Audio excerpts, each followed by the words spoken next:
Alors l'idée du film est pas arrivée d'un seul coup, hein. On a d'abord eu l'envie de travailler autour d'un sujet. Ça, c'est plutôt Mathias qui est arrivé avec cette idée. Donc, quand François Hollande a été élu, il avait inscrit dans son programme l'ouverture du mariage aux couples homosexuels. Et la mère de Mathias, qui est Irène Théry, sociologue de la famille et qui connaît les sujets sur le bout des ongles, parce qu'elle y travaille depuis 30 ou 40 ans, en parlait beaucoup. T'en parlais beaucoup. Et du coup, tu revenais souvent de déjeuner avec elle en disant mais il y a un sujet là. Et puis il faut dire aussi qu'elle nous incitait un peu. Elle avait envie secrètement nous inciter à faire un film sur les familles homoparentales, parce qu'elle pensait que pour les débats à venir, ça serait un bon moyen d'entrer dans les débats, etc. Donc nous, on s'est mis un peu au travail, mais rapidement, on s'est rendu compte que ce qui nous plaisait dans les recherches qu'on a commencé à faire, c'était nos discussions avec Irène. Et que c'était vraiment le personnage d'Irène qu'on avait envie de mettre en scène dans le film. Mais alors pourquoi est-ce qu'on se donne pas plutôt rendez-vous là-bas vers 12h30? C'est quand même plus logique, hein? Mais non, mais je t'ai déjà expliqué. C'est pour nos trucs de cinoche. On va faire un plan de toi dans la rue, on va faire un plan de toi dans le métro, parce que ça se trouve, c'est tout ce qu'on aura. J'espère ne pas devenir l'héroïne du film quand même. La première chose à faire dans notre rapport avec Irène, ça a été de la convaincre. C'est quelque chose qui a pris peut-être 2 mois. Parce qu'au départ du projet, elle ne souhaitait pas être le personnage principal du film. C'est quelque chose qui a été dur à faire. Il y a eu de nombreux appels téléphoniques. Elle ne voulait pas apparaître, ouais. Voilà. Alors que finalement, le film est sur elle. Donc vous imaginez le travail qu'il y a dû avoir à faire pour qu'on en arrive d'un film fait un peu en discutant avec elle, mais pas sur elle, à un film qui finalement la suit tous les jours, quoi. C'est ça. Et après, on la voit évoluer pendant le film, traverser des moments un peu plus dépités quand elle sent que son discours n'atteint pas l'objectif, elle ne se sent pas entendue. C'est des choses qu'on espérait un peu au départ. Notre intention, c'était aussi de faire le portrait d'une intellectuelle, de voir qu'un intellectuel, ce n'est pas une tête qui parle à la télé, c'est quelqu'un qui vit à 100 à l'heure, qui a des émotions, qui a une famille. Qui a une famille qui débat aussi, qui débat aussi en famille, qui débat aussi avec ses proches, surtout sur un sujet comme le sien, la famille. Nous, ça nous intéressait de montrer aussi un peu les coulisses. Les coulisses, c'est vraiment un thème régulier pour ce projet-là. Les coulisses de la vie d'une intellectuelle, d'une certaine manière, on peut dire ça comme ça. C'est-à-dire de voir que après les interventions, après les prises de parole, après les prises de position, en fait, le débat continue avec ses proches, avec son mari, qu'on voit que c'est une course, qu'il y a des moments où on fatigue, qu'il y a des moments où on n'a plus le moral, il y a des moments dans le film.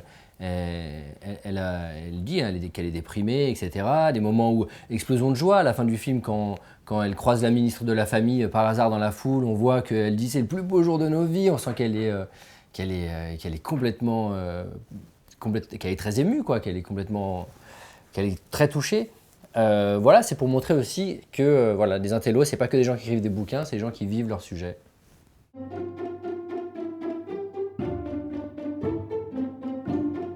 Alors l'idée des marionnettes, c'est quelque chose qui est venu petit à petit. C'est pas une idée subite qu'on a eue, tiens, on va faire tout le film en marionnettes. Je pense même qu'au départ, c'était des petits bouts dans le film. On avait cette matière sonore d'enregistrement téléphonique entre Irène et Mathias qui nous plaisait. On aimait le ton, sauf que c'est une matière aveugle. Il n'y avait pas d'image. Allô Mathias, Allô maman, ça va ? je suis dans le métro et j'ai plus que 10% de batterie. Alors c'est juste pour te dire que ça y est, le film est fini. Ah c'est super, je vais dire ça à ton père, il va être aux anges. Et donc maintenant, je peux t'en parler un peu plus. Ouais. On a fait une bonne partie du film en utilisant les discussions qu'on a eues tous les deux au téléphone. Ah bon? Ouais. Et ensuite, on a utilisé le son de ces enregistrements et on a recréé des scènes avec des jouets et des peluches. Ah bon? Une idée, ça vient pas comme ça. Une idée, elle vient se concrétiser au moment où elle répond à plusieurs questions, plusieurs préoccupations qu'on a au moment de l'écriture. À un moment donné, on se dit, on a tel problème, telle envie, tel désir.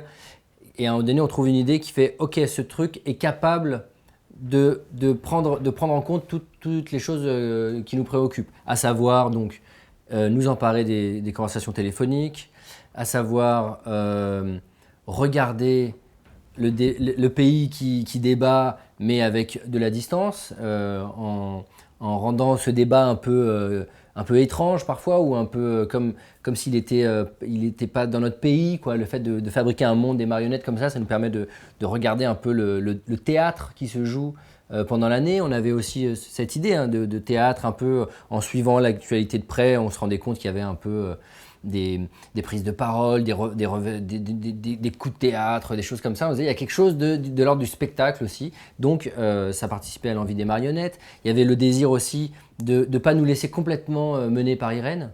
Irène, c'est quand même un tempérament fort et qui avait une vie qui n'était pas assez cinématographique, on va dire, pour nous. Parce Tu voulais pouvoir manipuler ta mère.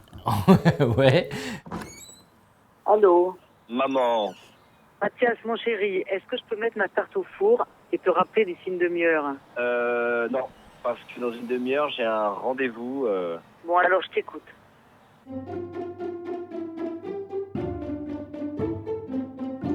C'était même une intention de départ, hein.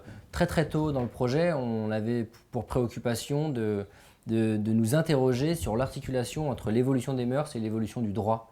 Et on se posait la question de comment est-ce que ça s'articule. Est-ce que c'est les mœurs qui ensuite font évoluer les lois, et ensuite les lois qui font elles-mêmes, qui incitent les mœurs à évoluer, etc. C'est quelque chose qu'on avait envie de décrire. Et donc on s'est employé à faire, hein, parce qu'en effet, derrière le sujet précis du mariage pour tous, notre motivation, c'est de regarder comment est-ce qu'un pays démocratique fait sa loi et quelle est la place du débat, comment ça se passe concrètement au niveau de l'État, hein, des discussions, consultation des experts, débat à l'Assemblée nationale, modification de la loi avec les amendements, rapport de force entre les politiques, l'obstruction parlementaire, des choses comme ça, qui font que même si c'est un débat qui a été difficile et parfois dur, éprouvant, c'est aussi l'expression quand même d'une forme de politique, quoi, de la démocratie. Ça nous a intéressés dès le départ.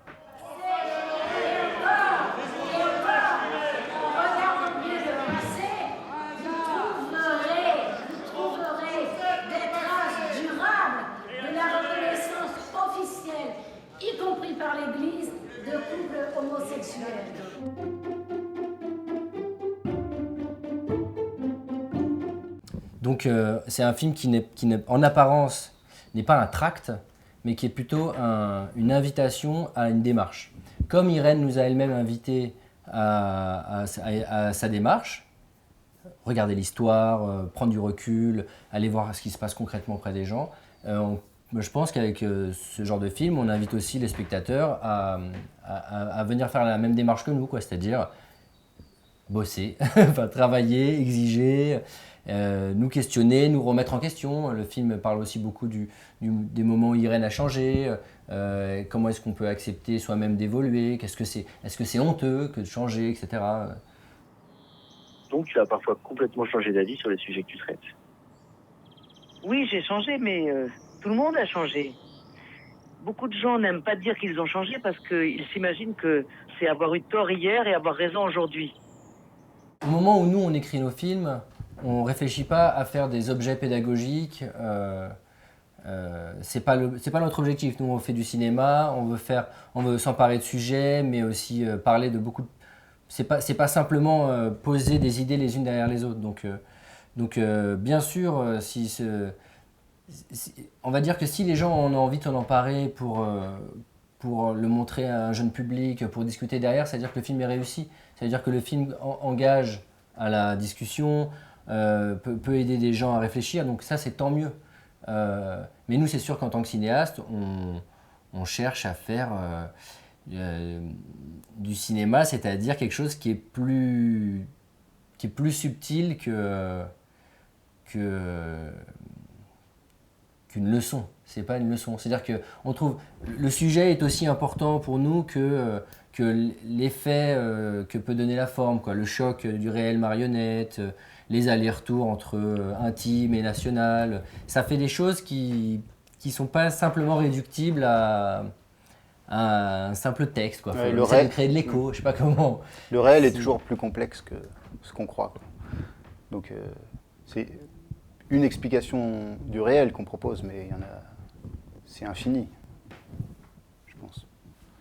Mais évidemment, on voit des associations LGBT qui s'emparent du film, on est très heureux et on pense que c'est Bien sûr, si ça que c'est avait, nécessaire. si ça avait pas plu aux associations LGBT, on aurait été Mal à l'aise. très mal à l'aise, évidemment. On nous a dit d'ailleurs, votre film, c'est un peu une catharsis, quoi. L'année a été tellement dure, et de le revoir sous un mode humoristique, ça fait du bien aussi. Hey Dominique, alors vraiment, vous savez, c'est un des plus beaux jours de nos vies. Bravo. Dominique, est-ce que tu t'autorises à te faire la bise?